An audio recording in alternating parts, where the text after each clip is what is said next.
Hit it, Phil. Can it be the breeze that fills the trees with rare and magic perfume? Oh, no, it isn't the breeze. It's Jackson time. La, da, da, da. Stay tuned. Right after this episode. For our discussion. The Jack Benny Program.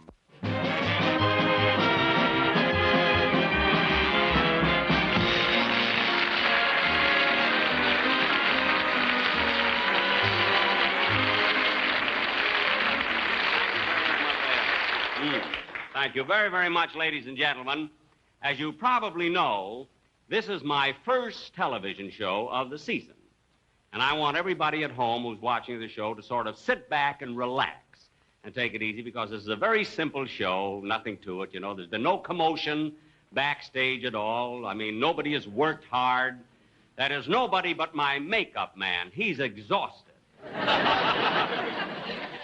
If I had the makeup on my shoulders that he put on my face, I could play the hunchback of Notre Dame.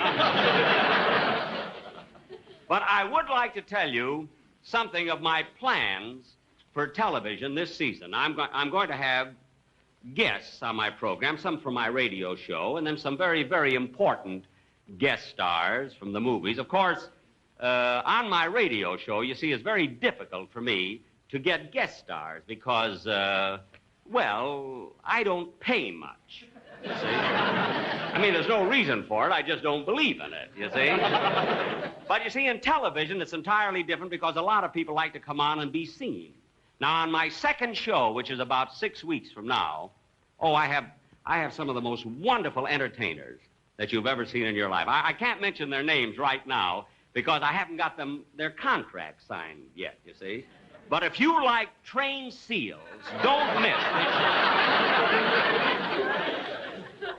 it. These seals are simply wonderful. They've got one seal, one of these trained seals, that does a trick. He balances a basketball on his nose, you know, and keeps balancing it and twirling it and bouncing it up and down. He's amazing. Well, I tell you, this seal is so good with this basketball that he was already offered $500 to throw the show.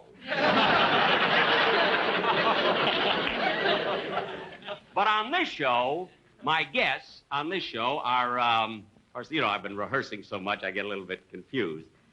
Hello, boys. I have the Park Avenue Hillbilly, Dorothy Shay, and Frank Remley, and Don Wilson. Those are my three guests here. And so first, I'd like to introduce, before I do, I got to tell you one joke. A story. As a rule, I don't tell jokes, you know, I just talk, you know. But this is a joke that I heard when I was playing at the Palladium Theater in London. It's about an actor who was standing in front of the Palladium in London, and a fellow walked over to him, and this actor was very blue and very dejected, and a friend of his walked over to him, and he said, "I say, Derek." See, most of the actors in London are called Derek, you know. They have an occasional Basil or a Sidney or a Cecil, but Derek seems to be the popular name there. So this fellow walked over to this actor, and he said to him, "Derek, what's the matter with you? You look so blue." He said, "Oh, it's nothing." He said, "Well, there must be something the matter with you. Now, what is it?" So this actor said, "Well, let me tell you what happened." He said, "About 3 weeks ago, an uncle of mine died and left me 10,000 pounds. He says, 2 weeks ago, another uncle of mine died and left me 5,000 pounds. Now, last week... Stage manager. Last week... Say, I wonder if you'd draw those travelers and bring down my scenery? Yeah. Thank you. Say, would you give this music to Mr. Merrick, please? Thank you. That's fine. Ladies and gentlemen, a few weeks ago, I was on the Alan Young Show, and I sang a song. The response was so wonderful that I'd like to do an encore for you tonight, if you will, Mr. Merrick. Thank you.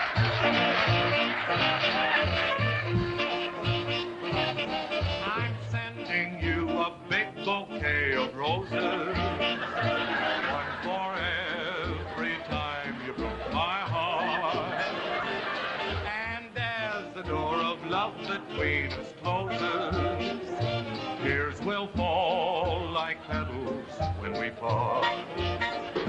I beg you to be different, but you'll always be untrue. I'm tired of forgiving, now there's nothing left to do. So I'm sending you a big bouquet of roses, one for every time you broke my heart. A big bouquet of roses, one for every time you broke my heart.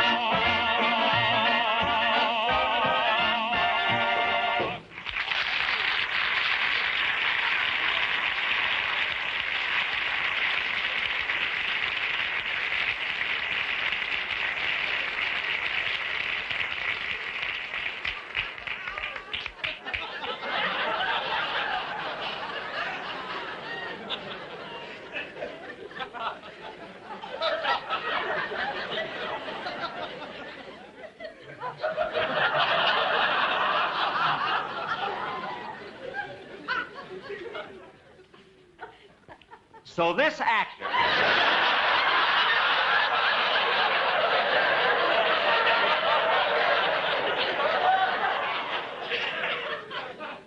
So this actor said, last week, my uncle died and left me nothing. That's the end of the joke.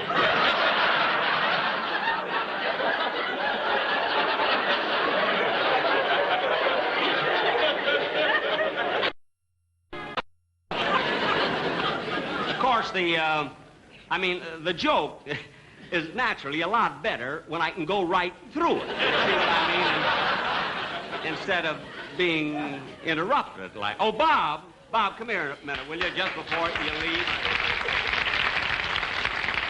Bob, I happened to see that show that you did with your own show, I mean, Club 15, isn't it? It really wasn't my idea. You see, it was my brother Everett's. He handles all of my business. Oh.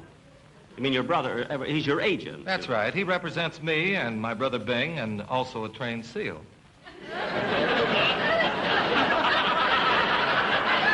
I mean, he handles trained seals? Well, he has one particular trained seal. This one has an act that is just wonderful. He balances a basketball on his nose. It's wonderful. Oh, really? Yeah. Everett says that some jerk is going to use him on television.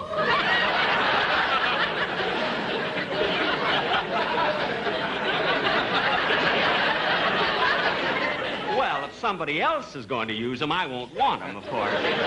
You say your brother is an agent, huh? That's right. He gets 10% of everything I earn. Oh, well, as an agent, he would deserve that. Well, yes. Jack, thanks for the use of the hall. I've got to run home. We have a new baby at home. Oh, yes, for heaven's sake, I forgot all about that. Bob, congratulations. Well, thank you, Jack. That's just wonderful. How many children have you got now? Well, this makes my 5th.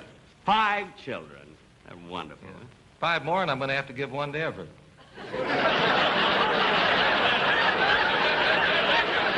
Oh, that's right. He gets 10%. Oh, sure. I understand. Would you help me? Pardon? I've got to go. Would you help me? Oh, yes.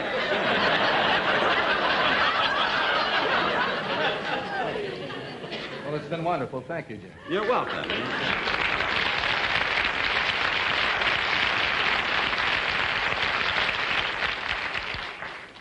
Big star, no tip. And now, ladies and gentlemen, I'd like to... before we go on with the show, I must tell you that tonight, or tomorrow night, rather, Mary and I are flying to New York City because the Friars Club in New York is giving me a testimonial dinner at the Waldorf Astoria Hotel to commemorate my 20th year on the radio. Just imagine, 20 years that I've been on the radio. You know, during those 20 years, I've heard so many people say, you know, at different times I've heard people say, gee, I can't see Benny at all. You know? Well, now they can, you know. This actor, I told that. And now, ladies and gentlemen, it really gives me great pleasure to present to you now the guest star of my first show. A young lady whose voice you've heard many, many times, and you've certainly heard a lot of her records. The Park Avenue Hillbilly, Miss Dorothy Shay.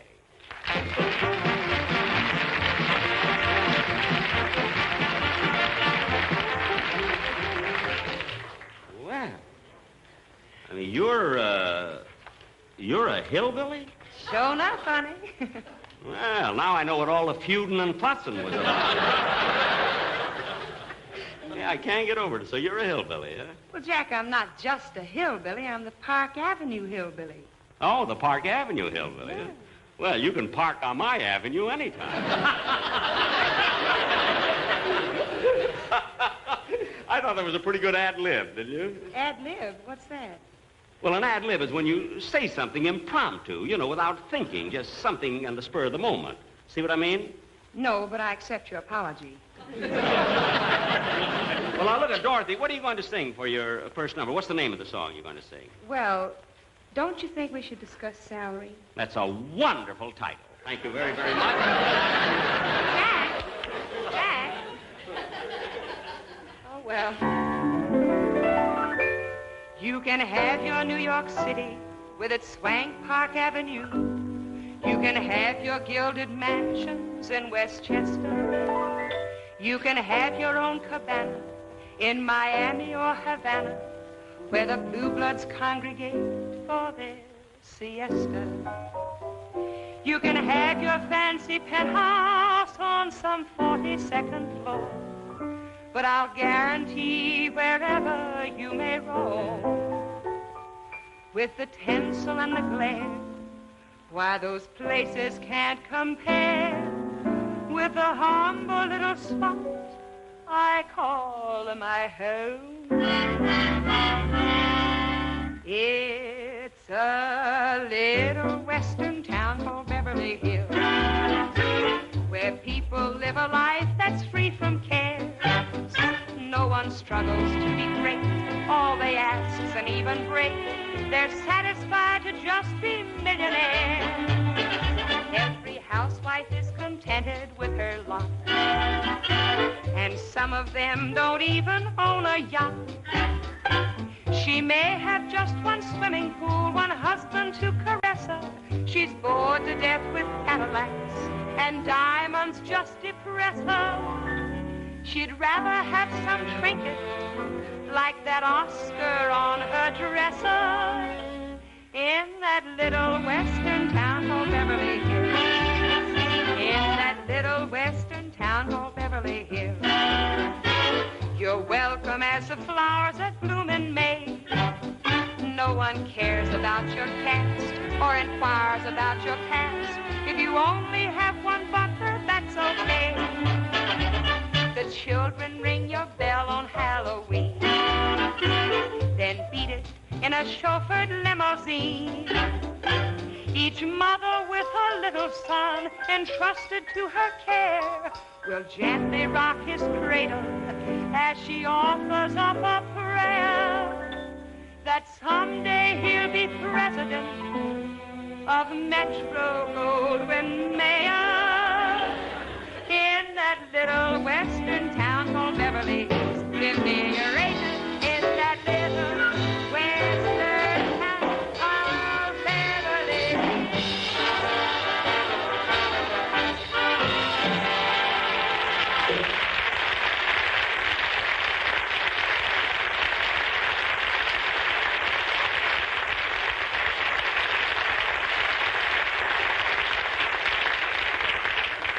Thank you ever so much.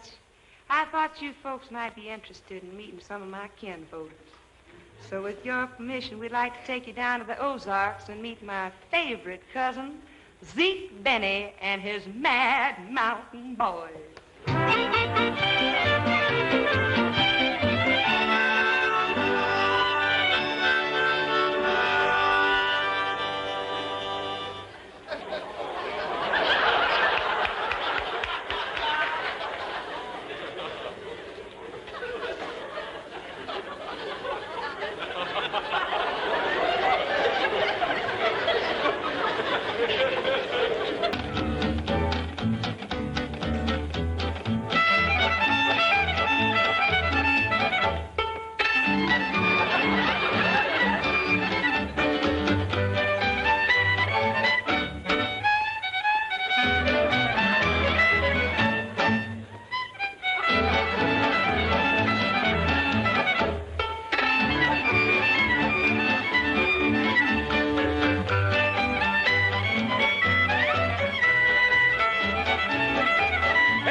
Thank you very much, Dorothy, for being my first guest star. I can't tell you how much I appreciate it. And Bob, thank you for butting into the show. I'd have been 4 minutes short if you hadn't.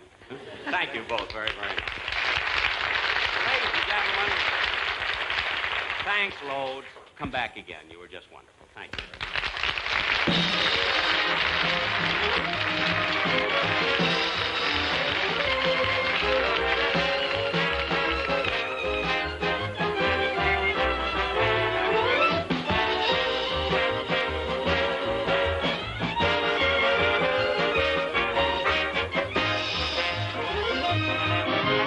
Appearing on tonight's show were Dorothy Shay, Bob Crosby, Mel Blanc, the Beverly Hillbillies, Lynette Bryant, and yours truly, Don Wilson. Well, Joe, again, this is Buck Benny speaking. I'm joined by my friends Kathy Fuller-Sheely and John Henderson. Hello. And it's so great to have you guys here. And this is the second available episode of the Jack Benny Show. We're missing 3 episodes. The first season, we have the very first one that we've shared with you before. The missing episodes, though, just so people don't freak out, they are available. They are out there, not out there. I mean, you have to go certain places to see them, right? And as far as circulating episodes, this is the next one that's available in circulation, over on YouTube, all over the place, in lots of packages. So when you say you have to go certain places to see them, they're locked in Jack Benny's vault. Is that the idea? Yes. Pretty much, very similar to Too that. long. So maybe Kathy can tell us, do you know where, like, some of these episodes are kept? I think they're kept 2 different places. Well, there's 2 places that they're most likely to be. One is UCLA's special collections, where he donated a number of his papers and his own. So that would print. be Jack's private collection that's there. Right. But also some things are out at the Jack Benny collection at the University of Wyoming's American Heritage Center. Okay. So. And I thought there was like the Museum of Television History or something that some of them are there. It's possible they have some. Our dear friend Laura Leibowitz knows the exact locations. Well, that's what's great. Laura Leibowitz's book, which I don't have handy here, but I'm sure Kathy has somewhere. There we go. So that's the covers. Turn it sideways so you can see how thick that thing is, because it's incredible. Lordy. It's like a phone book. Yeah, I love that book. I use it all the time. Anyway, that book will say, give a summary of the episode and give every place it's available. So you'll see as you flip through it, you'll go, oh, this one's missing. Oh, nope, it's available these 2 places. So, and most of them, if a person really wanted to, they could go to those places, arrange ahead of time to watch certain episodes. I'm sure they only let you watch a certain amount. And so you can go on a Benny vacation and probably catch a lot of the missing episodes. There you go. Anyway, having said that, this is the second available episode. It's the beginning of the 2nd season of the show. And it's an episode that you certainly could not do today. Some of the jokes that they do in this episode, I don't think they would work. Well, maybe on Saturday Night Live they could push it and get away with it, but it would not be jokes that you would do necessarily in mainstream television audiences for evening viewing. But we'll chat about that and talk about what some of those jokes are and things. Anyway, let's just go right over to John and get his impressions of this episode. A couple of years ago, I think it was 2 years ago, I heard a song, and I thought it was a fun novelty song. It was called Temptation. I don't know if you've ever heard it. It's Red Engel, and I wrote it down. Let me see if I can find it. Well, I don't have it. Hang on for a second. It's Temptation, not Temptation. That's right. Okay. It's a spoof on the song Temptation. Okay. Only instead of this like sweeping ballad, it's done hillbilly style. You came when I was alone, like that. And I thought it was just fun and silly. I like that, John. Do more. Yeah. And so I looked for that online, and in looking for that, I ran into this other woman. I'm like, 1940s hillbilly lady. and I ran into Dorothy Shay, which took me on this whole other rabbit trail. And I thought it was such a funny idea that she's dressed elegantly. She obviously went to like a finishing school in New York or something like that to try to get rid of her Southern accent and become like the sophisticated person, and thus the Park Avenue Hillbilly. And so she's got these novelty songs, feuding and fighting, where she starts out, you know, with this, you know, graceful singing, and then goes into a bit of the hillbilly twang. And so I listened to a few songs on that album I can recommend for people if they want to look it up. You Can't Get a Man with a Gun. Doing What Comes Naturally, that's a famous one. Yes. And Television is Tough on Love it's sort of out of the novelty. It's its own style of novelty song. So I looked into that. I thought, oh, that's so fun. And then I'm like, well, I wonder if there's any connection with Jack Benny. It's around the same time period. And so I found this episode. And so I thought it was kind of fun. The song that she sings in this episode I hadn't heard before, but it's another one in the similar vein. Kind of fun. So I liked the song. I liked seeing Dorothy Shay in person because I had only heard her. But my favorite part of the whole episode is a bit that Jack Benny I think later did a couple of times, but I think it's done best here with Bob Crosby, where Jack Benny's trying to tell a joke and then Bob Crosby comes and interrupts. And I think it works out great. And because it's a live episode, the energy is so great, which really makes the bit take off. Well, see, and I thought Jack would always be getting interrupted constantly during his radio show because obviously he had no control over his cast or something. Yeah. I thought when he switched to television, he would get more professional and that wouldn't happen. But still, he continues to get interrupted and can't get his point across very well sometimes. So it's a sad, sad situation for Jack. But anyway.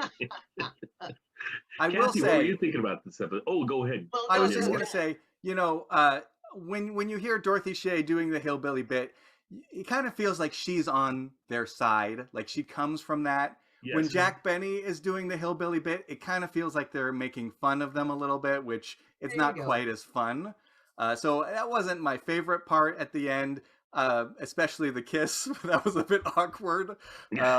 You know, but there were a couple of funny jokes, and it was fun to see some of the band members that we've heard them talk about for years and years in the flesh. Yeah, that to me was one of the best parts of the fact that we get to see some of these people that we've heard him talk about, which is wonderful. But I agree 100% that it just felt like laughing at them versus laughing with them, which Dorothy Shay does a brilliant job of laughing with them and celebrating sort of, and it's just a different take on. Now, the interesting part I think would be whether, because I don't know enough about Dorothy Shay, to know whether she truly was from that area, and then I looked it up. I guess she's from Jacksonville, Florida, and it said that she did have to get rid of her Southern accent. Okay. Yeah, and that's great. I was hoping that would be kind of the story versus someone who kind of figured out a gimmick to use and was just playing off of that. And somebody that actually came from that would be much more rich, and so I'm glad that's the case. But Kathy, what are your thoughts on that? Well, I completely agree with you, John, about the wonderfulness of this interrupting gag, and Daryl too, for its liveness. It's the funniest I've ever seen Bob Crosby. Yes. He's got this snarkiness, and he's, you know, I just thought it was adorable, and so I really liked it. And again, it really showed a different, I mean, what Jack could do on television that was different from radio. Those long stares, the fact that even while Bob is singing, you can't help yourself but watch Jack during this. And that was the one thing, he could not have done that on radio. I found that in my sort of research to the reactions to the episodes from the previous year, that generally, oh, is that me? I hope that's not me going whoop whoop whoop. But I don't hear anything. Oh, good. Okay.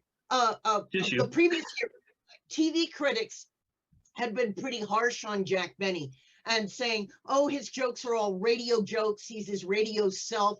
TV wants action. You know, that the early critics really wanted Martin Lewis, Milton Berle and his antics, Sid Caesar. And here Benny is sort of standing and talking. But when the critics finally came around to seeing the long injured looks at the audience, then they start saying Jack Benny is brilliant on television. Yep. And so it was nice to see the critics finally paying attention to, and Jack figuring out what to do, because he was really nervous of moving to television. And interestingly, I found that Benny fans would know this. During these years, he was spending every summer earning extra money by playing at theaters and state fairs with elaborate shows. Yep. During Because this we all period, know Jack needed the extra money at this point in time. of course. Well, Mary needed to buy some more jewelry, and He's Joan only got the #1 radio show and a new television show, and he still needs to do things in I the think summer. he just couldn't sit still. You know, he had such a work ethic. And so it turns out throughout the 40s and throughout the 50s, he would put on elaborate shows during the summer. And the Hillbilly Act and perhaps the Dorothy Shay part are all drawn from, I found this marvelous cartoon originally in Barbara Thinnell's scrapbooks, but doing That's some beautiful. research yesterday. Wow. Yesterday, I found it came from the Dallas Morning News in June 1954. And this captures Jack at the very, okay, so it's a 2-hour program, Yeah. which involves other things like the version of the Chicken Sisters Yep. we know well. This is a very young Sammy Davis Jr. Oh. who's appearing with the Will Maston Trio, but you see the little girl from the Mhm. Hillbilly Act. You see now he's discovered Giselle McKenzie, and her wearing, now mind you, this was in Dallas, but I see a link to the Dorothy Shay performance, as in she's wearing a cowboy hat. Yeah. So she was singing, it says down here, hillbilly songs. And it turns out at the very end of this 2-hour show, Jack comes out in a dressing gown. Oh, So very cool. I loved it for the little girl. Yeah. And to find out that this was a part of his very successful summer touring show. So Yeah. And Well, I I'm gonna must hop say, on the part where you were just talking about Jack's nervousness and things. This episode, he doesn't seem nervous at all. He seems really comfortable.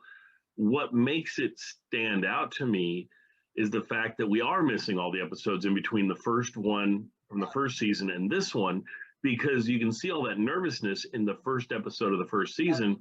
I assume over time that kind of got worked out. Here, what we see is a big jump forward of a year and how much more comfortable he is with the television. right.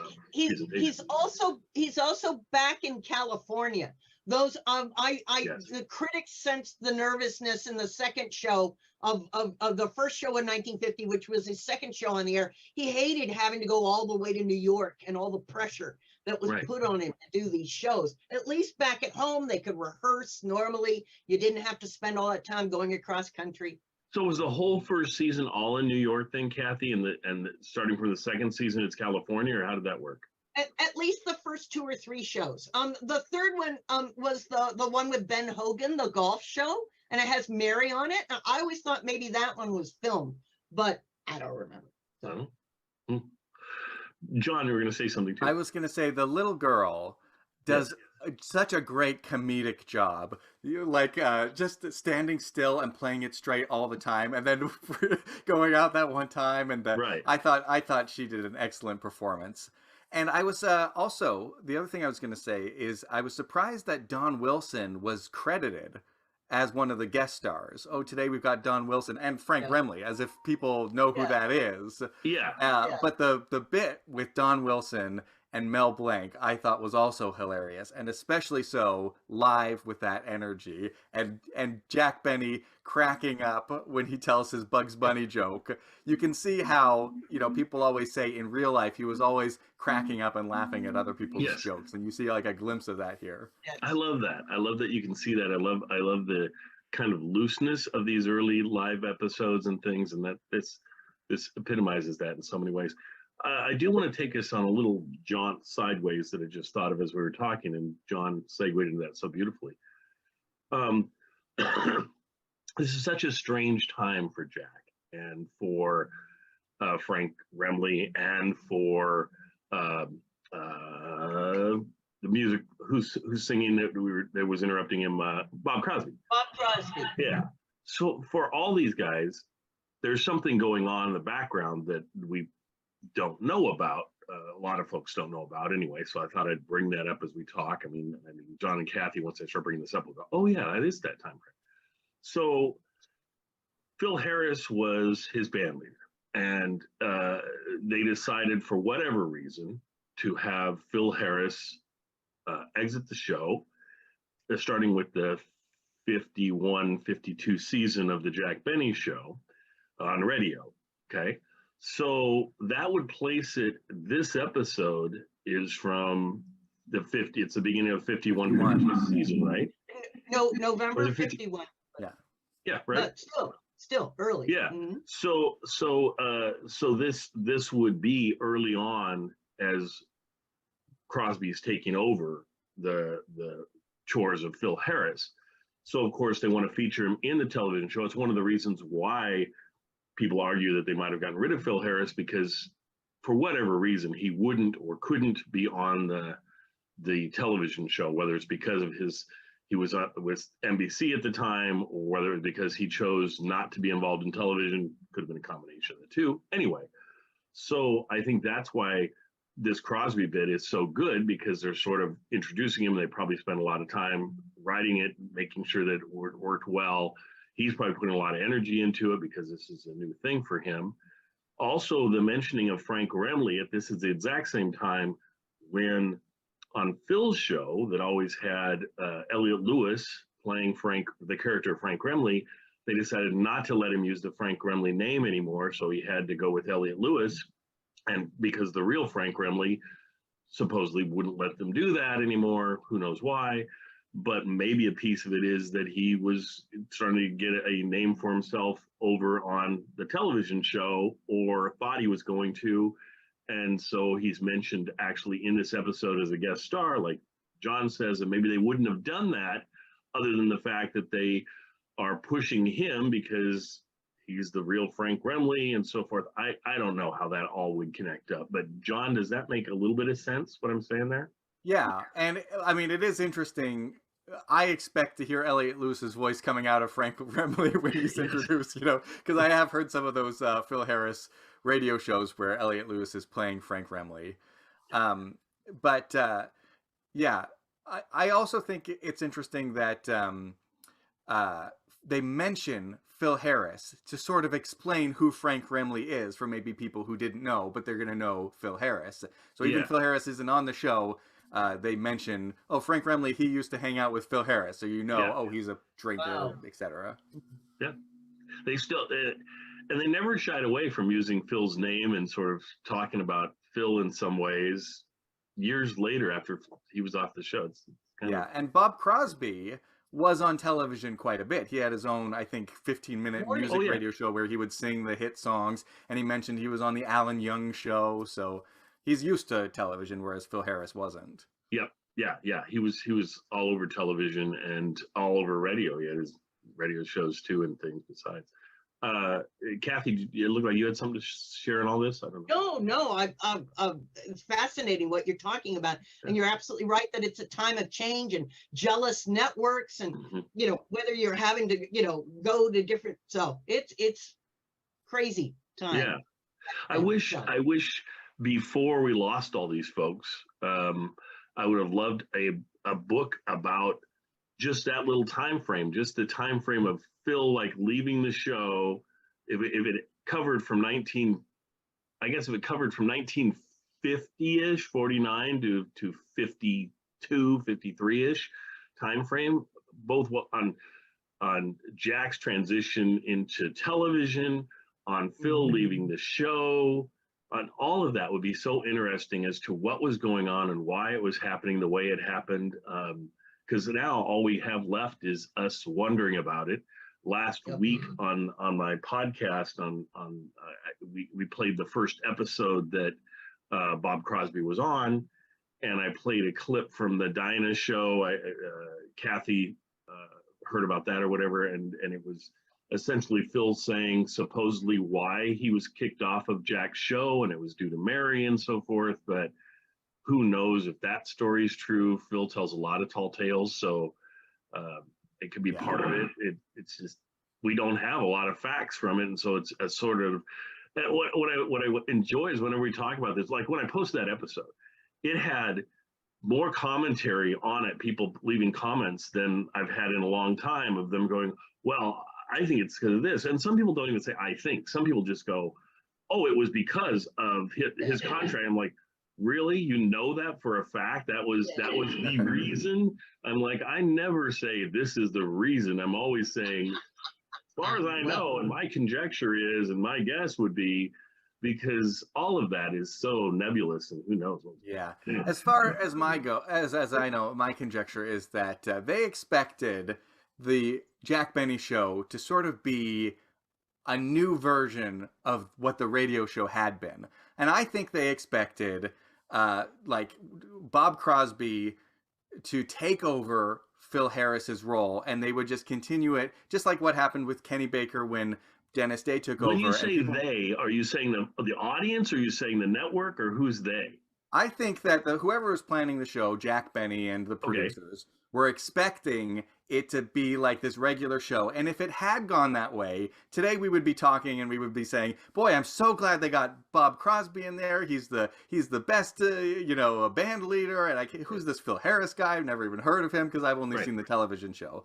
But what happened with the television show is because things changed so much, and they were testing out new things, and then they would go a different way, and then they would switch and try something new because it wasn't really hitting. Like if the Jack Benny show was I Love Lucy, and it was like set in stone, it's like, oh, these are the classic episodes, and they're on the reruns all the time, then we would look at it differently.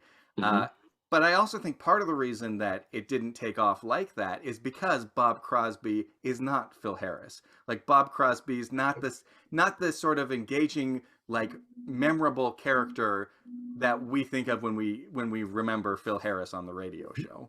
But in part, that's due to the writers. The writers didn't give him much to work with. Maybe it was like the fellow who filled in for Dennis when Dennis was off in the Navy. You know, he just couldn't get much out of him. So. Right.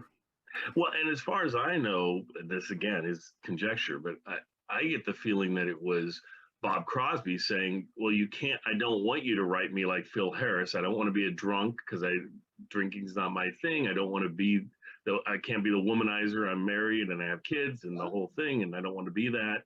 So with Phil, it's sort of, they built all that up before he was married, before he had kids, so they could kind of play around with it the whole time. And it just, I don't know, somehow Phil carried it off, and it didn't faze you that they're saying all these things that you would normally go, oh my gosh, that's a married man that said that, or that, it somehow it worked. And I just don't think it worked for Bob like they were hoping it would. And I wish the direction they should go in. So I wish that we could keep talking about this because it's so interesting, and I have so much more I could say, but we probably have to wrap it up here in less than a minute. Yeah, good point. And also, we'll let people just enjoy the episode, and we'll continue our discussions of Jack Benny as we go forward. So anyway, enjoy this episode. It's a fun episode to watch, and it's different, and there you go. See you guys next time. Hit it, Phil. Can it be the breeze that fills the trees with rare and magic perfume? Oh, no, it isn't the breeze. It's Jackson time. La, da, da, da. Stay tuned. Right after this episode. For our discussion.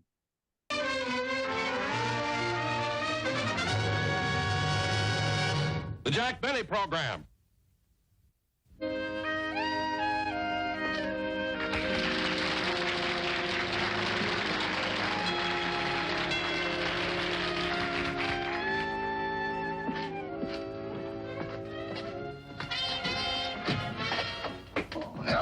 Oh, hello, Rochester. Say, there was too much mail to put in the box, so I thought I'd bring it in. Oh, thank you. Here are the letters. Here are Mr. Benny's magazines. Lonely Hearts.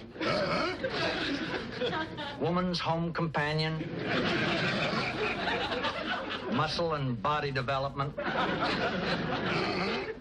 and the Wall Street Journal. Oh, that's for me. Yes, it is for you, Rochester. Tell me, do you own stock? I've got 2 shares of Mr. Benny. He incorporated himself. Oh? I bought it at 39. It's been there for 10 years. I see. Well, I got to be running along. Is this all the mail there is for Mr. Benny? No, I'm still carrying that letter around with the postage due on it, but I guess there's no use going through that again. No, I suppose not. By the way, how long ago was that letter mailed? I don't know. It was handed down to me by my father.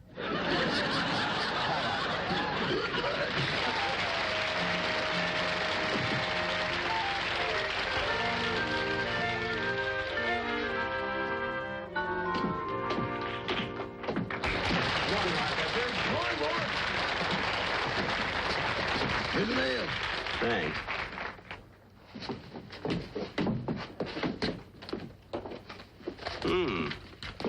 There's another letter from the California bank. It's about that loan again. What are you going to do, boss? I'm going to turn him down.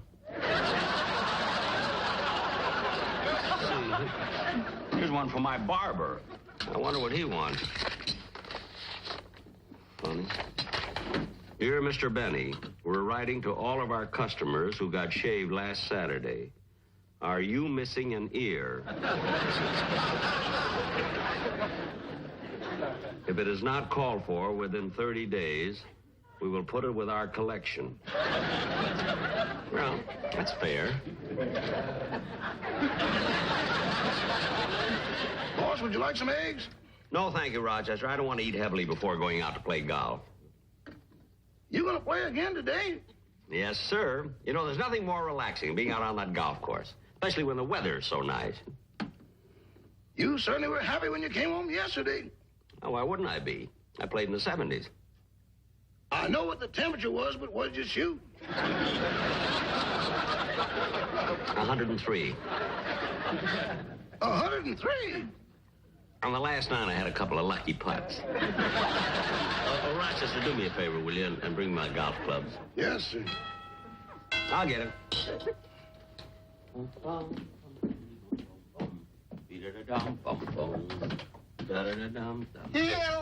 Mr. Benny. Mr. Kitzel! Well, it's certainly nice seeing you. Likewise, I'm sure. Well, come right in. Make yourself at home. Come in and sit down. My goodness, what are you doing in this neighborhood? I'm just coming from my nephew's. You know, he just opened up a brand new dental office right here in Beverly Hills. Oh, I didn't know that. Would you care to join me in a cup of coffee? No, thank you. My jaw is still hurting me. Oh, you had a tooth pulled? 5 of them. To Kitzel, you had 5 bad teeth? Only 1 bad. Well, then, why'd you let him pull the other 4? He's a beginner. He needs the experience. But he's going to be a very wonderful dentist. You know, he wants to specialize in stopping pain. So he's studying the nerves of the teeth. Really? Yes, and you should see how delicately he works. He removes the nerves from the teeth, and he hangs them up on tiny little racks. Say, that must be quite a job. It's nerve-wracking.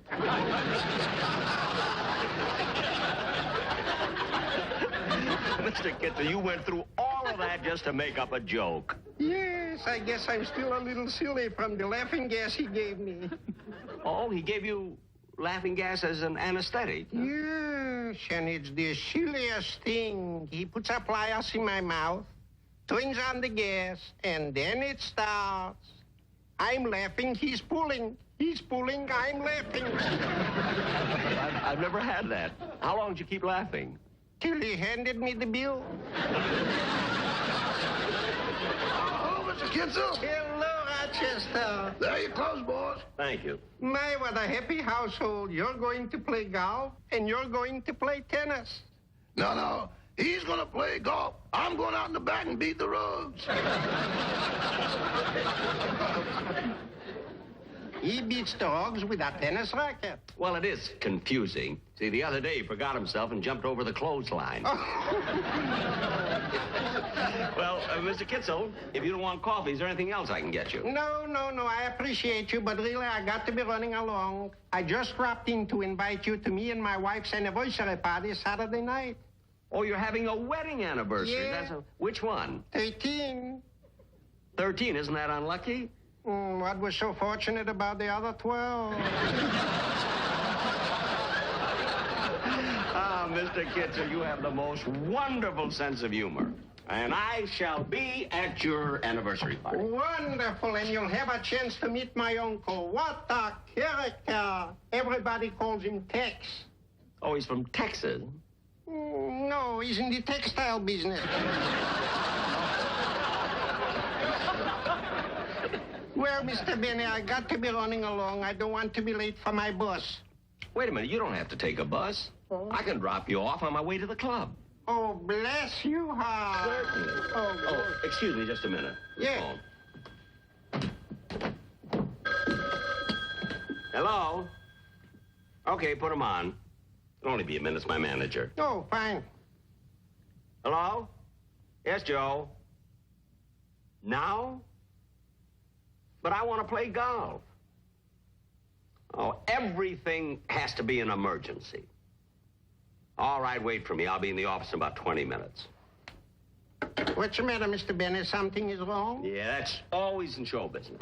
An emergency.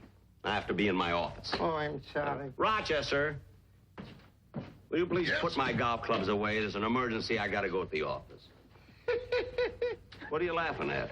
I was just thinking about how lucky I am. What do you mean?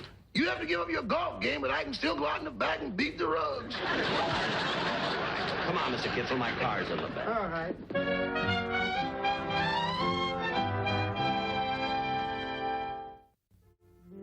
No, I can't make any final decision until Benny gets here. I'm here. I'll call you back. All right, Joe. What's the big emergency? Well, it's the same old thing. You're supposed to do your show next week, and we don't even have a script yet. Where are my writers? I've already called them. They'll be here any minute. You know, Jack, I don't... Here they are now. Boys, you know, I can get into a lot of Jack, trouble. let me handle this. Now, look, fellows, I've been trying to get you on the phone all week. Where have you been? Palm Springs. Boys, look, you've been writing for me for a long, long time. And every week I have to wait till the last minute to get a script. Now, I mean, you're not being fair to me or fair to yourselves. After all, you've got the ability. You boys are without a doubt the most talented, the most original and prolific writers in the entire television industry. Gee, do you really feel that way about us? Well, of course I do. Then how come you cut our salaries? Because I don't let sentiment interfere with business. That's why. And we don't let business interfere with pleasure. That's right. That's why we went to Palm Springs. I know where you went. Now, will you please go in the other room and start on a script? Okay. You go first. You're talented. No, you go first. You're prolific. No, but you're... Don't stand there arguing. If you don't know what to do, toss a coin. We ain't got one. Oh, yes. Yeah, I forgot. We just came back from Palm Springs. Boys, will you do me a favor? Go in the other room and start writing. Okay. Give me the pencil, Harry. Oh, you got it, Sam. I gave it to you yesterday. No, I give it back to you. But after that, I put it in your... Here, use my pencil. Now go to work. Okay. Well, let's hope that Shakespeare and Hemingway come up with something good. Are you kidding? Those two nitwits not only can't write, they don't even know how to add. I cut their salary 2 years ago. They just found out about it. Anyway, Joe, if they don't come up with anything, we have nothing to worry about because we can always revise one of our old scripts. I must have about 50 of them here in the cabinet. I saved them all. We can look over a few of them. That's funny. It's bare. Well, what now, Mother Hubbard? I can't understand it. I had over 50 scripts. Aye, secretary. Miss Adrian, will you come in here, please? I don't know what could have happened to him. What do you want, Mac? It's not Mac, it's Jack. In fact, it's Mr. Benny. Can't forget she used to be a waitress. I know what you mean. Yesterday, she typed a letter for me, and at the bottom, instead of putting respectfully yours, she wrote, please pay cashier. I can understand that. You men are all alike. Every time you see a pretty dame, you start whispering. Miss Adrian, I had over 50 scripts in the cabinet. Now, where are they? They're in my office. Well, will you please go and get them? Okay. Can't understand why she keeps moving things around. Here I had all those scripts in perfect order, classified as to subject matter and everything. Here you are. Thanks. Now, look, why were they in your office? Well, I have to sit on something and you won't buy me a chair. One thing at a time. I bought you a desk. I'll get you a chair as soon as I know you're going to work out. Now go. Okay. Come on, Jack. Let's start reading these scripts. This one is still warm.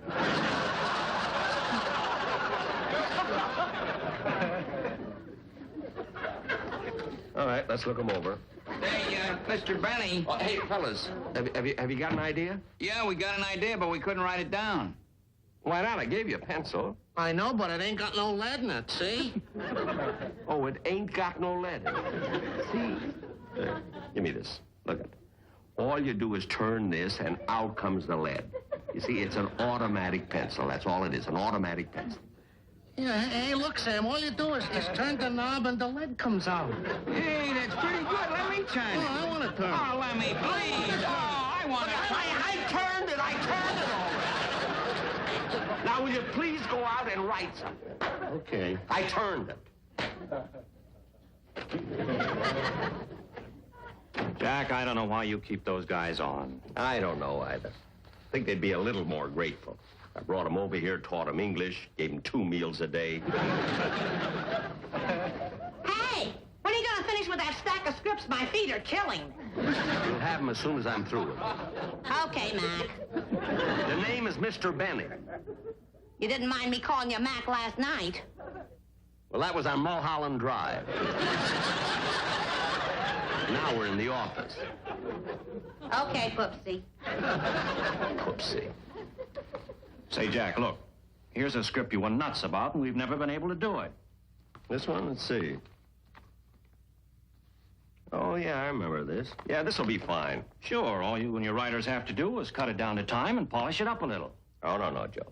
You and the writers are going to do that. I'm going out and play golf. But, Jack! And another thing. I've been working too hard, so I'm going to miss the first couple of days of rehearsal. You can get me a stand-in. But we won't know how the show's going to work out with a stand-in.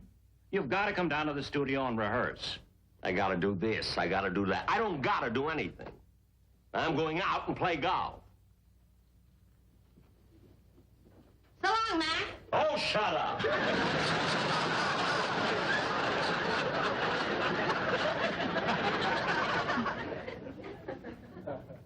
Well, what's with him? Oh, I don't know.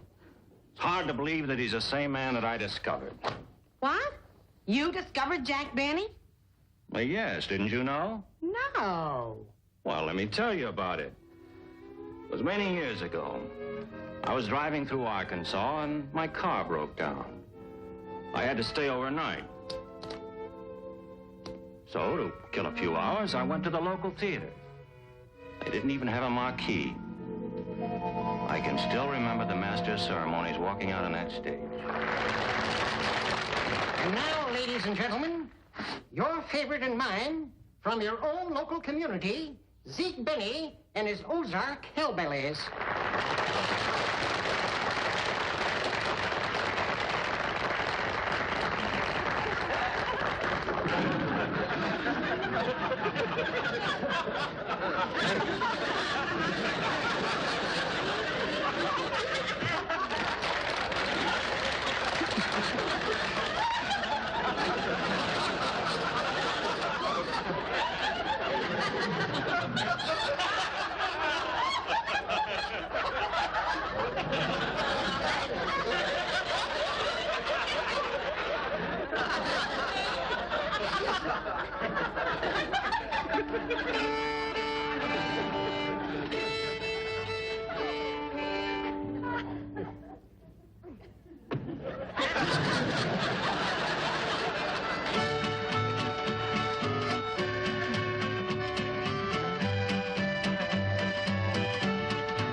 thank you, folks.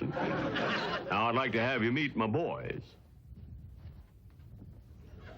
Fella standing back there with the concertina, his name is Charlie Bagby. He's the smart one of the group. Hey, Bag, how much is 2 and 2?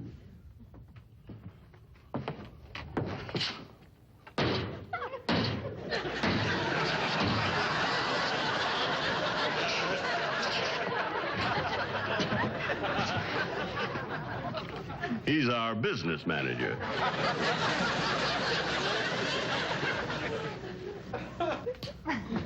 This fella here, with the clarinet, his name is Wayne Songer. Stand up, Wayne. You know, we're mighty proud of Wayne.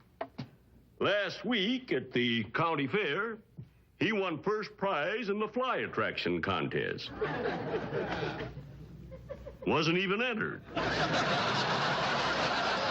Good work.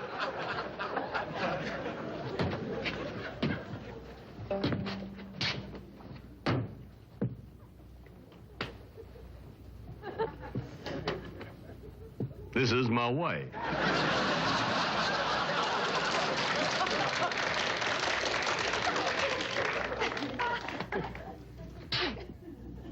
That's our son, Sammy.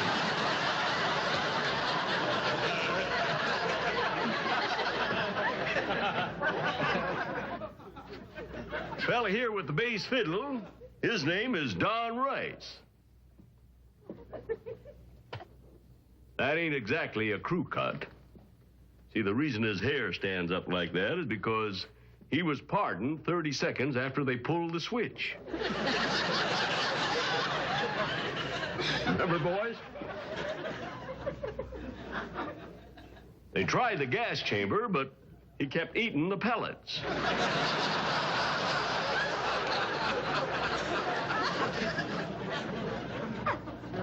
Well, sitting down here, my guitar player, that's Frank Remley. Glad to see you standing up, Rem. You know, he never had a guitar lesson in his life. Took it up by accident. He figured as long as his hand was shaking anyway, he might as well have something behind it. He's the fellow makes us laugh all the time, too. He's quite a card. Hey, Rem, say something funny. Razzmatazz!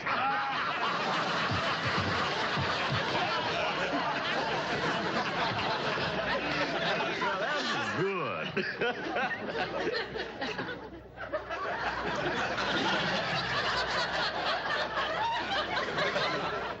And now, folks, we're going to play. Now, listen, Lem, I got a bone to pick with you. I don't like the way you've been treating my daughter. How come? Well, you took her out last night. Well, I brought her back. That's what I mean.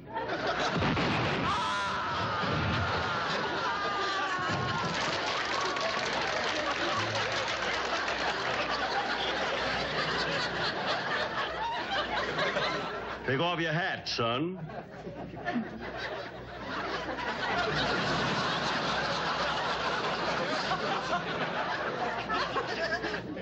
Now we're going to play a real hot tune for you called Fascinating Rhythm.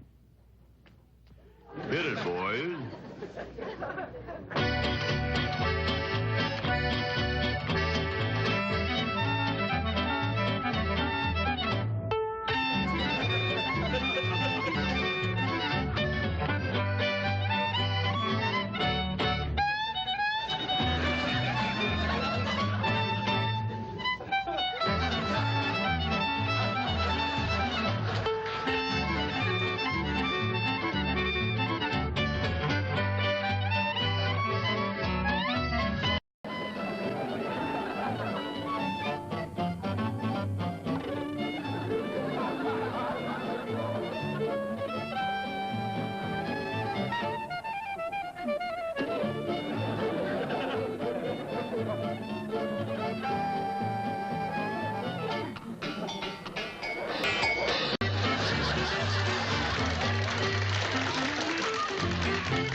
Hey, more. Hey, more.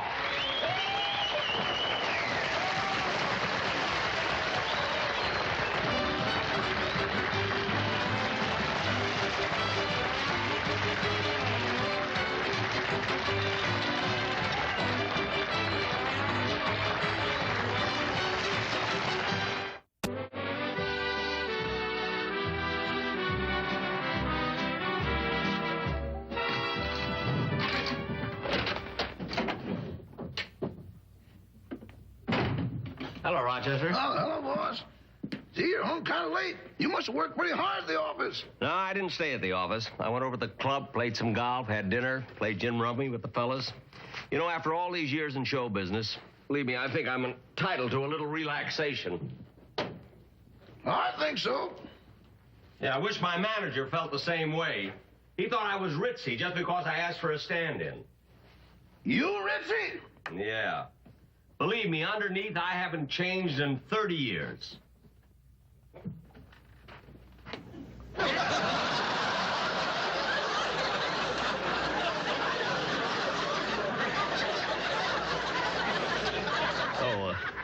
Good night, folks.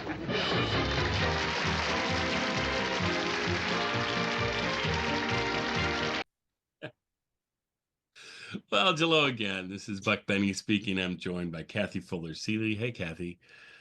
And I'm joined by John Henderson from This Day in Jack Benny. Hey, John. This Day in Jack Benny, you have done that for... I think since 2016. Okay. Nice. Good for you. Yeah. Coming up and I was listening to you before I started. So when did you start? I started in 2000. I created the space in 2005, like through a couple episodes, played around with a couple episodes there. Really started probably 2006, 2007, sometime in there where I really was doing it in earnest. Yeah. Been a while. Yeah. Been a while. I mean, you can't get enough of Jack Benny. And there's definitely seasons where like, I'm just like, I don't know. Sometimes I will start listening and it will like hit me again in a refreshing new way. And I really appreciate Jack Benny again. And other times I'm just sort of like focused on sort of the business of it because I always listen for the references and then try to explain those with clips and things to make it interesting. But sometimes, like recently I've been listening to the shows and just really enjoying the shows themselves. Yes. So it's great.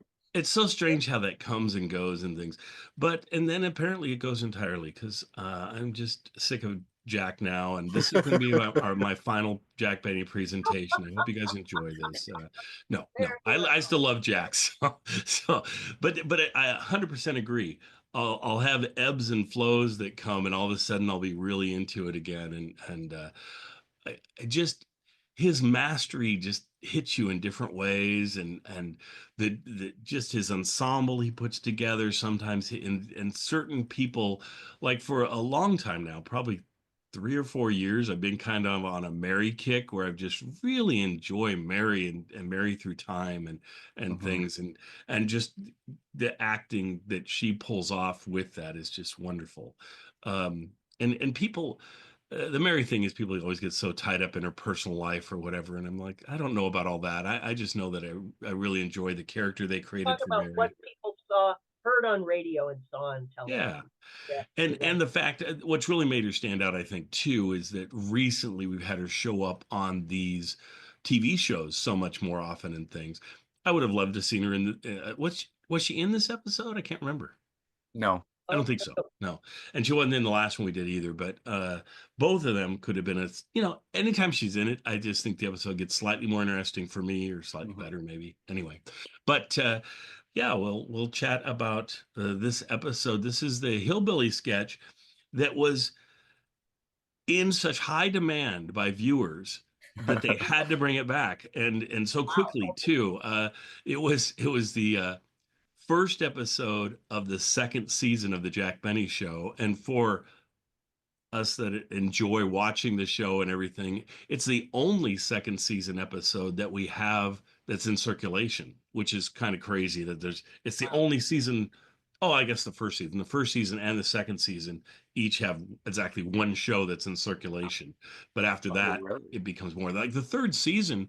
I think there's 5 shows or something. There's a decent amount, and from there on, it's a decent amount of shows. But first and second season, he only did like 4 shows the first season and right, 8, 6 or something the second. Yeah, so few, and Yes. most, and they were all live. yeah. So that's why we don't have them. So there are probably numerous reasons. This is such an odd episode. It's an odd duck for I sure. would call it non-canonical because it's like that's not how Jack Benny started, and who is this manager Joe? But nevertheless, Jack apparently loved the Hillbilly sketch.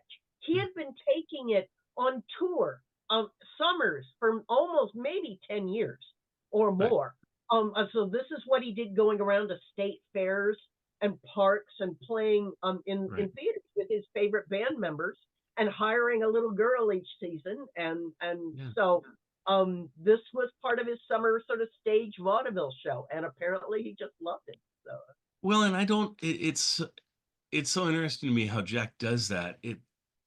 I can't believe it's just coincidence. I think Jack really took and said, "Oh, let's do a film show of this, so that's saved. This like I want to keep my performances, the things I do." So everything he did, kind of on stage when he'd be doing, like I say, performances for people, things from the radio show, everything he sort of brought into the television show and would kind of do an episode, even if it was off or didn't really fit, like you say, non-canonical and that sort of thing.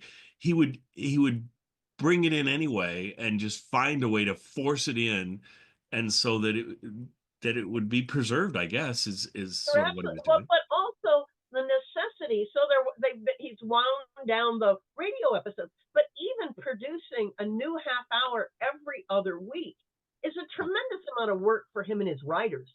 So I can absolutely understand taking what we call the intellectual property, getting everything you can out of the old radio scripts and finding a way to put it into a television show. And then also the early TV shows that were live, and the kinescopes don't look so good.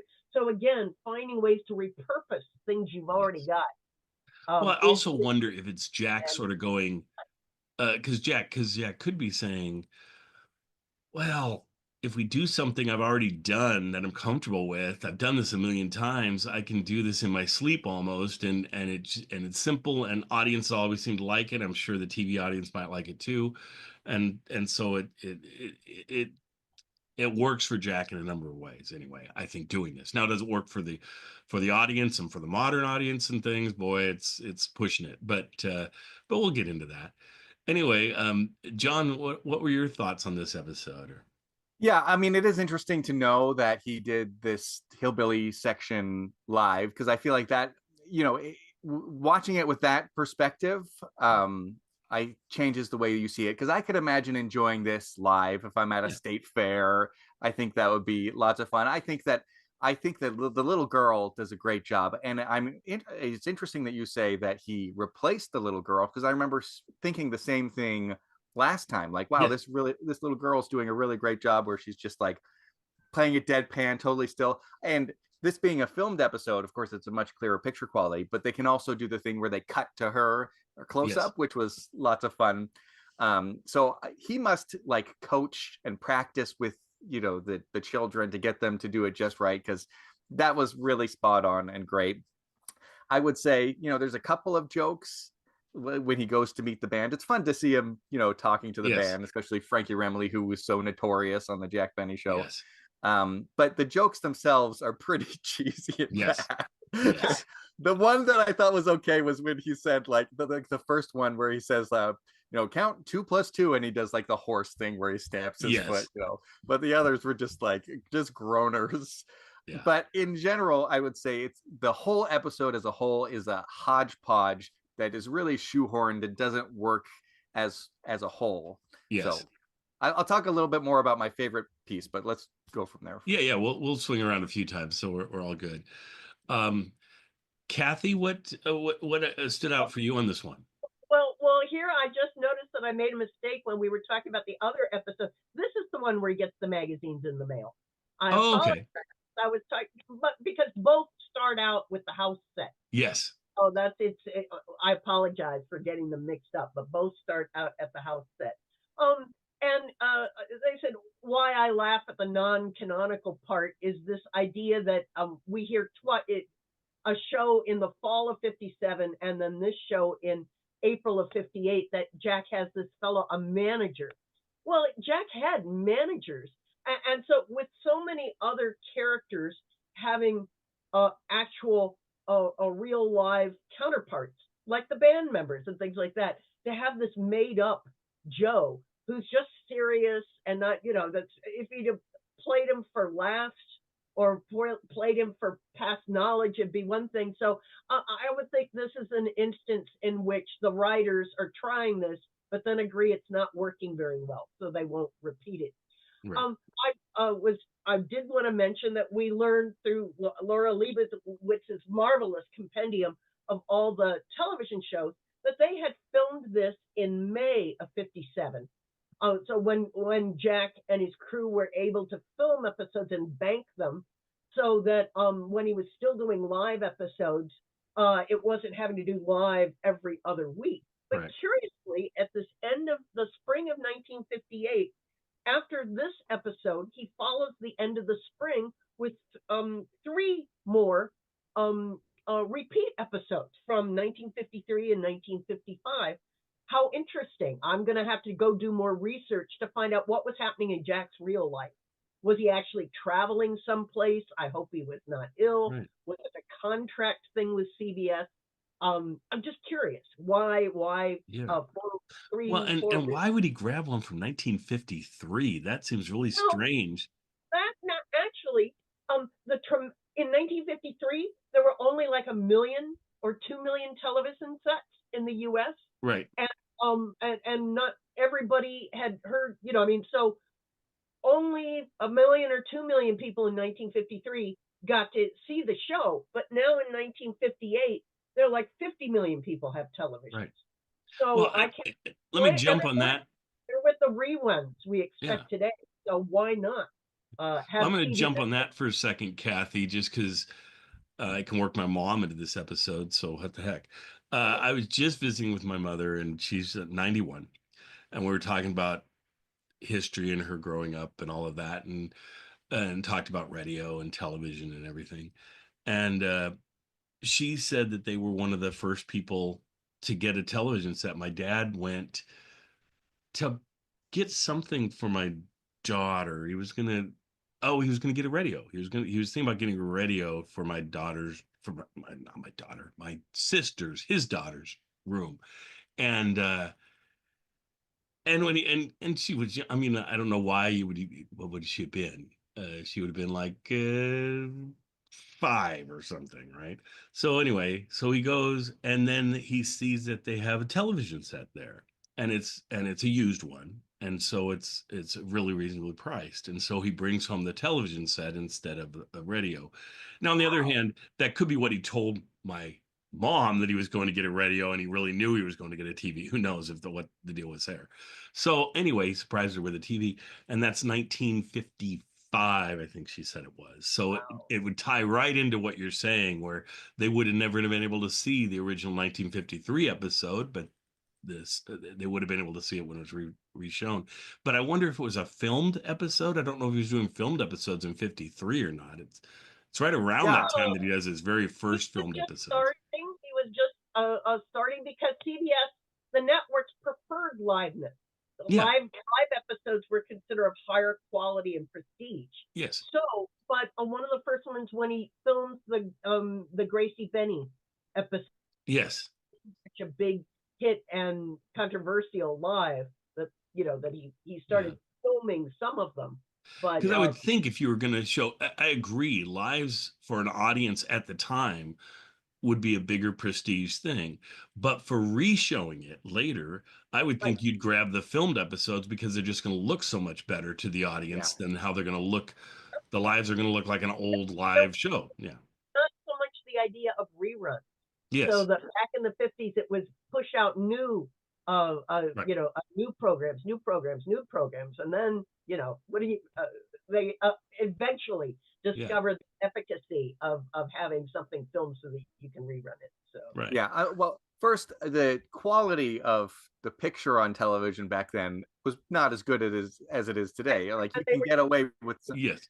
It's like watching something on your phone practically, you know. Right. But I am curious about the technical things of it. I don't know how much you know about that. Like when we watch a kinescope of a live TV program, it's pretty bad. It's pretty bad picture quality. Now, when it went out live, was it better? Was it as good as a filmed episode? No. I don't think it was as good as a filmed episode, but I think it was way better than kinescope looks. Yeah, okay. It was crisper. No way as good as film, but it was at least crisper. A kinescope is literally taking a movie camera and pointing it at a TV set. Yeah. Yeah. Well, bad news, but so. Yeah. So you were limited by the camera, and you were limited by the TV set you were filming it on. I assume they had a pretty nice TV set, but even back in the 50s, how nice is that TV going to be? So, yeah, exactly. The other thing that I thought we better get into in this one is that our good friend Artie Arbach appears for his final time on the Jack Benny Show. He had passed away a number of months before this. This was one of the filmed episodes, as Kathy talks about the filmed episodes that they're filmed in the summer or whatever. And so apparently they filmed quite a few with Artie, and then he passed away in October of 1957, October 3rd. And then, so this is appearing quite a while after that. Like I say, his last appearance with on the show. I love his appearances on the show. I think he did about a dozen of them, maybe a little more, a little less, over the course of the television show.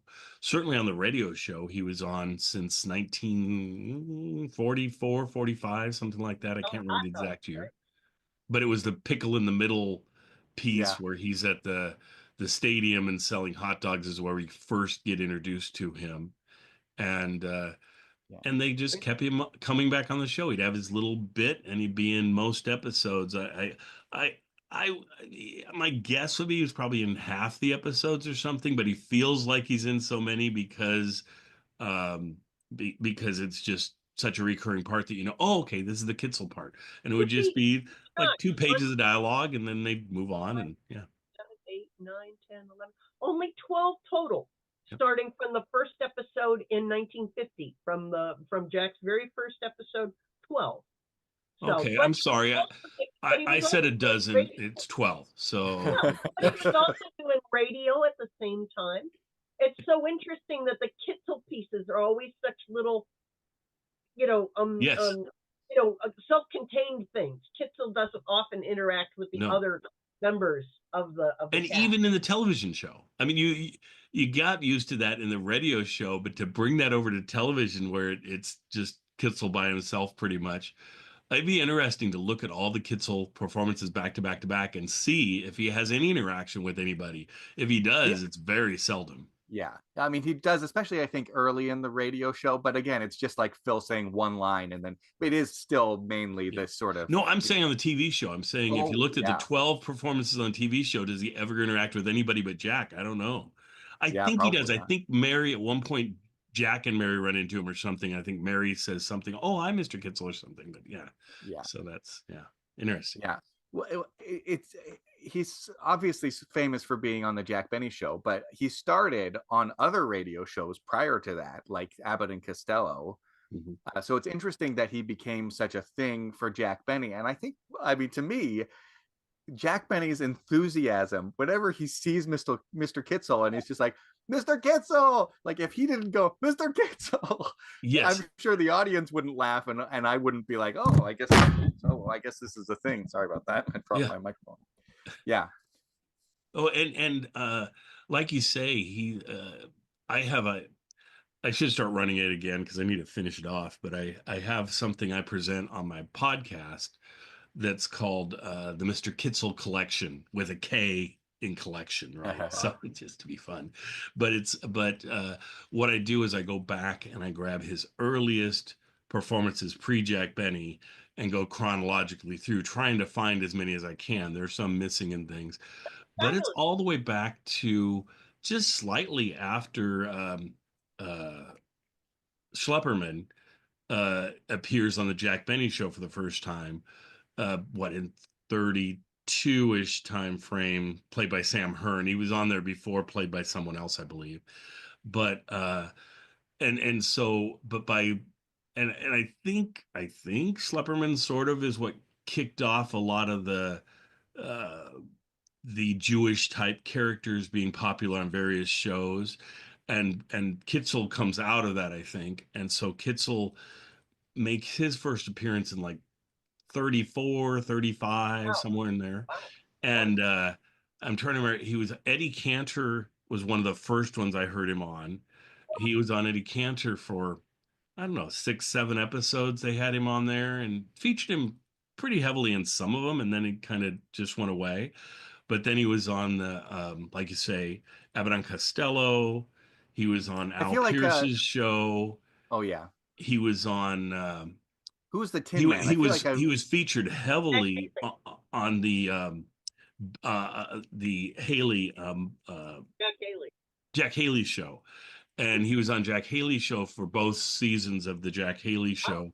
It's so interesting that Jack Haley show, like at its, I don't know if you'd say peak, that show was never well written. They would have been so far ahead to use decent writers, because my gosh, it has Gail Gordon on it. It has, I mean, on the same episodes, we're talking multiple episodes, has Gail Gordon, Lucille Ball, Mr. Kitzel. It goes on and on, all the different famous folks he has on there before their careers really take off entirely. And so it's just kind of fun to hear this group of people. And one of the things he does on there that I love is, because it doesn't work, is he gets them all together and they ad lib sort of just talk about a current event. So like, whatever, boy, the prices of taxis are really going up, aren't they?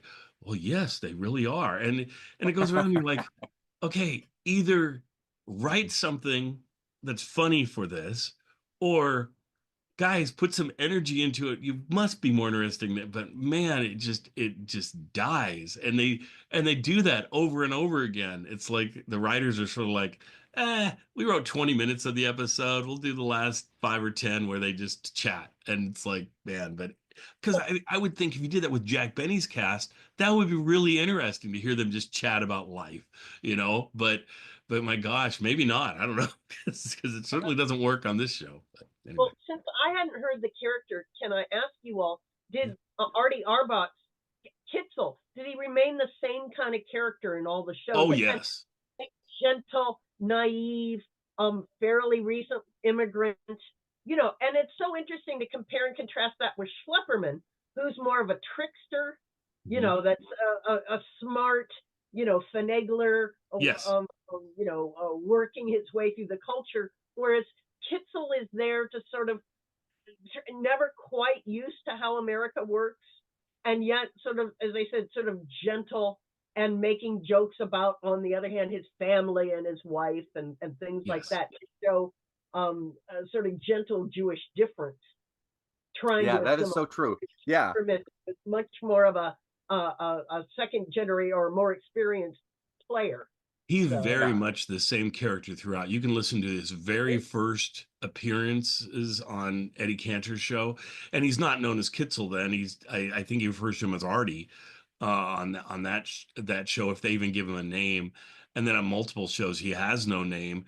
I believe he gets the name, I want to say, on the Jack Haley show. At some point, they mention him as Kitzel, I think, or Mr. I know Kitzel. that by Abbott and Costello, he's called Kitzel, but it's interesting because he loses the Mister. Yeah. Yeah, but he doesn't have the Mister yet. Yeah. Right. In this episode, we've got Joe Kearns as the mailman, and then the last episode, Joe Kearns was the dentist. Mr. Kitzel was a similar thing, where in the Abbott and Costello show, he would start by singing a little tune. It wasn't Pickle in the Middle. It was like, my name is whatever, and today I am a dentist or whatever. Yeah. And so he would come in these different roles because he's getting different jobs or whatever. So that was an interesting way to have a the same character, but filling these roles you needed for any particular plot. Well, and the other thing I find really interesting with Kitzel over time is you don't realize how big he was on some of these shows, because he'll have a catchphrase that he'll use and you go, oh, I've heard that either in like Bugs Bunny cartoons or whatever, where you're like, that was such a catchphrase that it caught on in other media and things. And yet they let that go and die, and he gets new catchphrases on different shows he's on and never refers back to the previous catchphrases. I would think, like, he's on Jack's show, you'd go, oh, let's bring back your catchphrase from this thing or that thing, but they didn't do that, which is agreements with the writers that you don't get to repeat. Oh, could be, yeah. You know, I mean, so in the same way that Don Wilson's contract said he could never make jokes on any other program that he had. Oh, really? Or it could be the whole Carson thing where Johnny Carson said, you know, you never want to refer to anything that's over 5 years old because the audience won't remember it and it won't work very well. And so he was always like, it's got to be within the last 5 years. That wouldn't work with how much Jack's writers reused ancient. Well, the thing is, I would say with Jack, so often it's probably not older than 5 years old, in that they keep bringing stuff back so often that it never gets more than 5 years that you haven't heard the thing. And so right, I mean, because you could say, oh my gosh, the Christmas shopping happened in 1937 and they're still referring to it in 1950 something, but they've referred to it every year. So and they've experienced it every year, so it's not like it ever goes away. It's like it's well, that's an evergreen, right? There's so many evergreen sketches that Jack does, and he forces things to be evergreen that maybe wouldn't be for any other person, but it works for Jack. And that's one of the many pleasures of it. Yeah.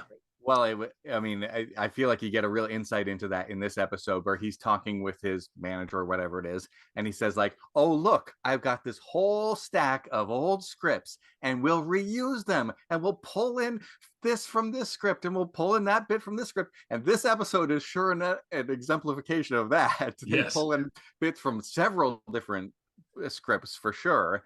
My favorite part of the episode is also the part that makes me the saddest, which is where Mel Blanc and the other guy, the other character actor, are the writers, and they come in and they're bickering and they don't have their script ready.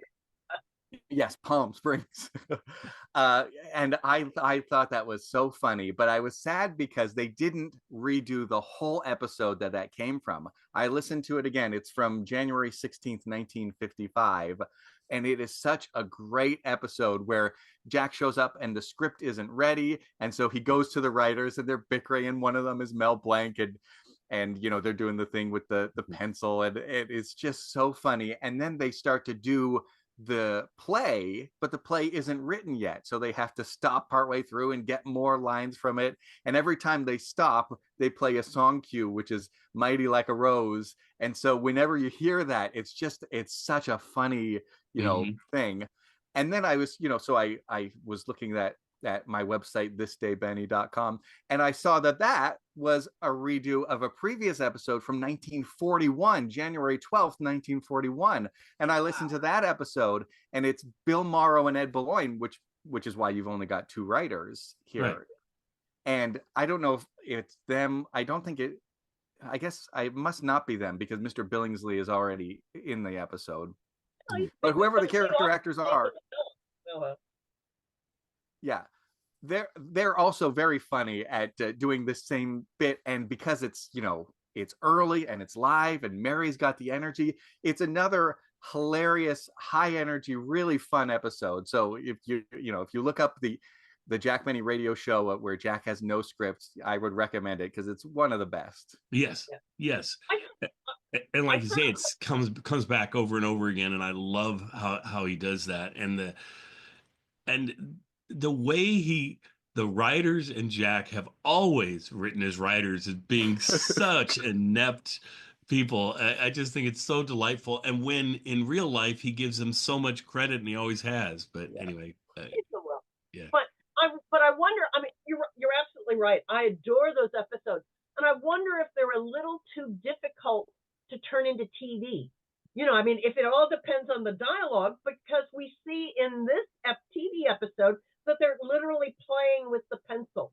that you know, I mean, Right. that having to try and make it a visual, as opposed to, unfortunately, you know, why can't they be in a corner, you know, typing and handing, you know, throwing scripts Yes. around? Yeah. Maybe they thought it'd be too difficult to actually pull off in a. Well, yeah, and there are some radio bits, like they have that fantastic joke where Jack Benny is the police officer on the phone, and Mary says, "My husband's been shot," and he says, "Are you sure he's dead?" Yes, Yeah. I'm sure. Yes. But like, would that translate to television? I don't know. I don't know, but man. But I did adore seeing. I really geeked out over seeing the stack of scripts, because Yes. if you're fortunate enough to be able to go to UCLA archives, to Jack Benny's papers there, you will see that they kept one master copy of each of the scripts in bound volumes. And to Wow. be able to touch them and read them was so fabulous. But how great to think of this stack of old scripts. He really did have a stack of old scripts bound in neat.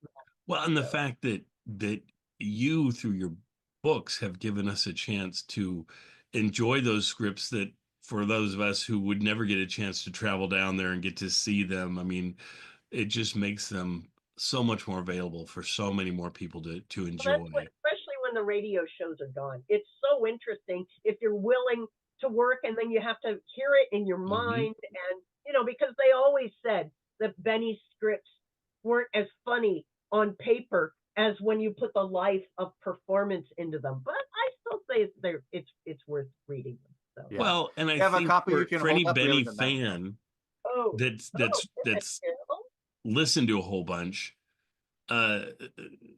they do come alive. The old scripts, they're now just sit on the page. You hear Jack saying the lines, you hear the different, and even if it's a character you don't know, it still works because you substitute in the voice of Frank Nelson in your head or Mel.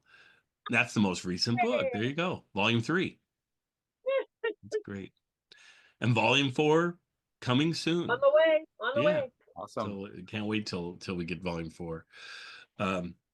Anyway, and we're looking at probably, Kathy, 10 volumes in this series or so. Probably, because the early Jello scripts are so fabulous. You know, Yes. and the general Tire scripts are interesting, but there's such gems. Yes. In the first 3 years of Jello scripts that I can't wait to get there. So, Yeah. And I think you're going to be surprised and amused at some of the things they do, even in these Chevrolet years. They're in a way political. He gets Don Wilson on board, and Frank Parker at the time was known. He's kind of like a Kenny Baker, Yes. someone with an attitude. But yeah, Frank's amazing. So. Yeah, because he was Frank Parker was big. I mean, before Kenny Baker, it was where people he was the first real he was the tenor, right? Before. Right, but he's a different character in that he's more knowledgeable, and Yes. they're always working double entendres into the scripts and things like that. So there's all kinds of fun.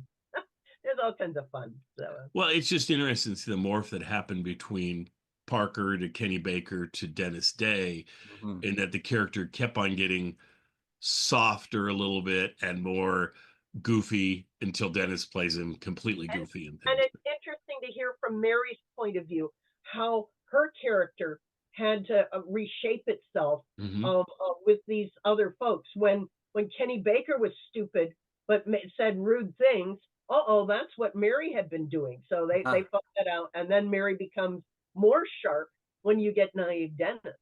So, I mean, changing one character actually does sort of change the chemistry of the group. So, Well, and Mary is so interesting because the character becomes sharper, but at times they take her and make her too sharp, and then she can be kind of offensive, and so they have to back that off. It's finding the right amount of Mary to poke the other characters and take the wind out of their sails, but only enough that it's funny and that it doesn't seem harsh or mean. And sometimes that's a hard line to walk.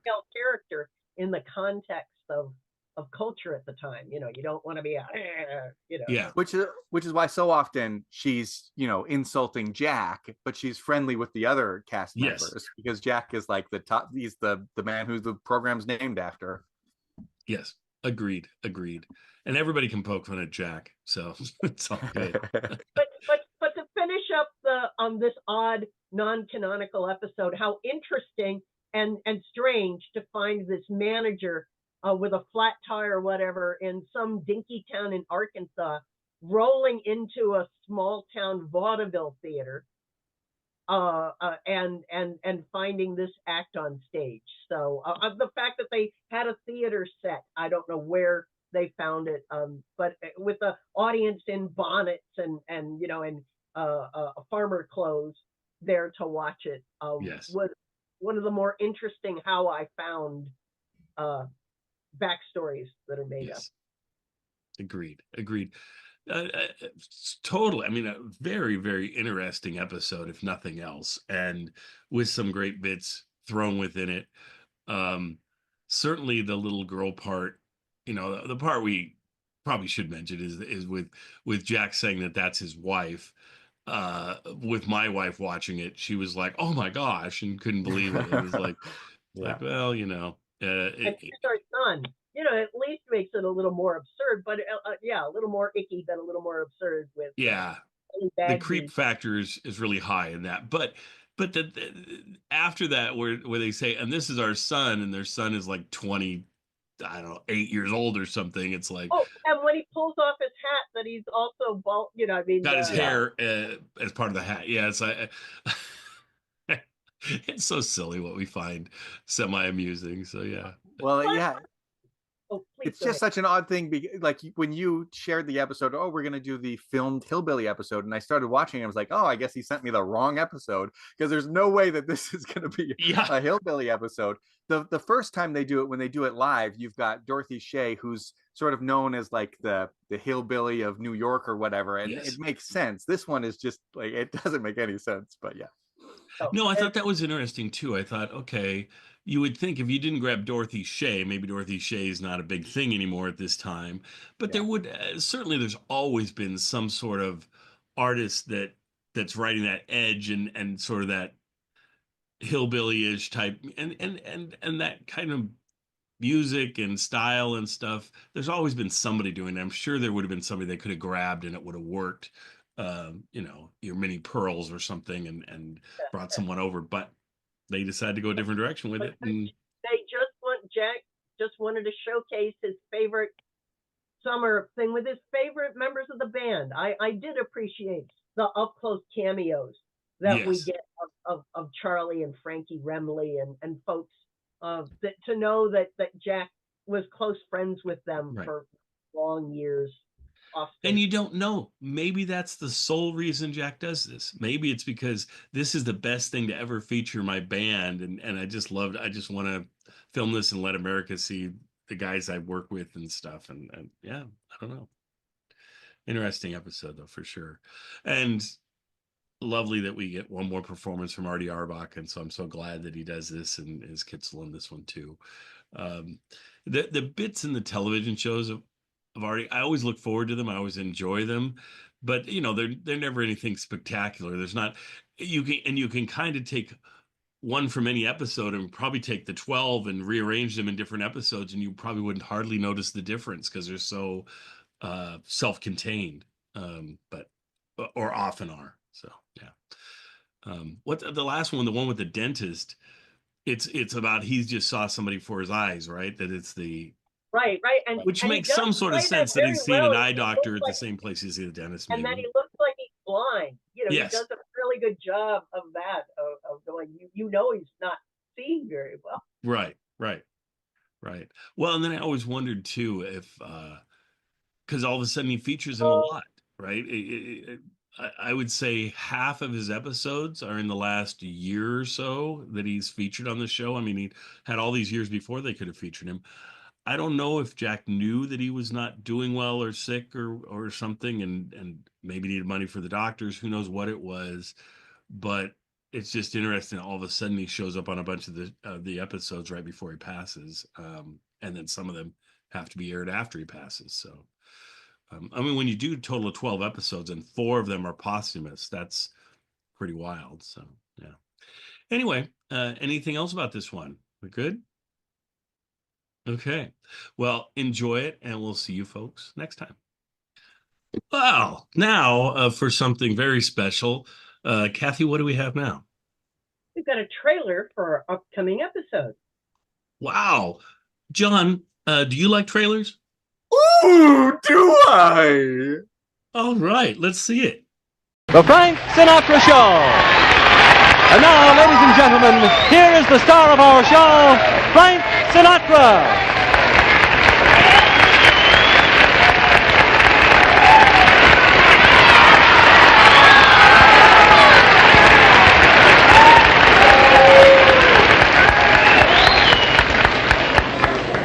I'm sorry. Ladies and gentlemen, I am not Frank Sinatra. Although I must say that we do resemble each other quite a bit. I mean, we're about the same height and our eyes are blue. That is, mine are bluer than his. His are sort of a pale blue and mine are more of a blue surge. You see, and of course I'm a little bit heavier than Frankie, but then who isn't, you see? But ladies and gentlemen, I did my own first TV show a week ago last Sunday. I started my season, and thank you very much, and I was such a big hit that I'm now known as the Maury Amsterdam of the Pacific Coast.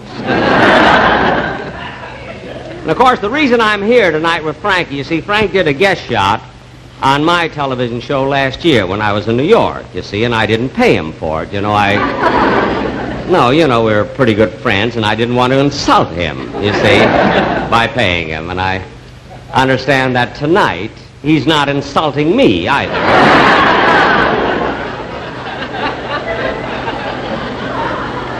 A friendship like that can break both of us, But another reason that I'm in New York is because last Friday, you probably read this in the paper, last Friday, the Friars Club gave me a testimonial dinner because of my, because of my 20 years in radio, you see, and not only that, but also because I've been a member of the Friars Club, a theatrical organization, for a long time, you see, and as a matter of fact, in Hollywood, I'm an officer of the Friars Club. I'm known as the Dean, and that's a very, very important executive position. I would say that the Dean of the Friars Club is comparable to a photographer on Reader's Digest.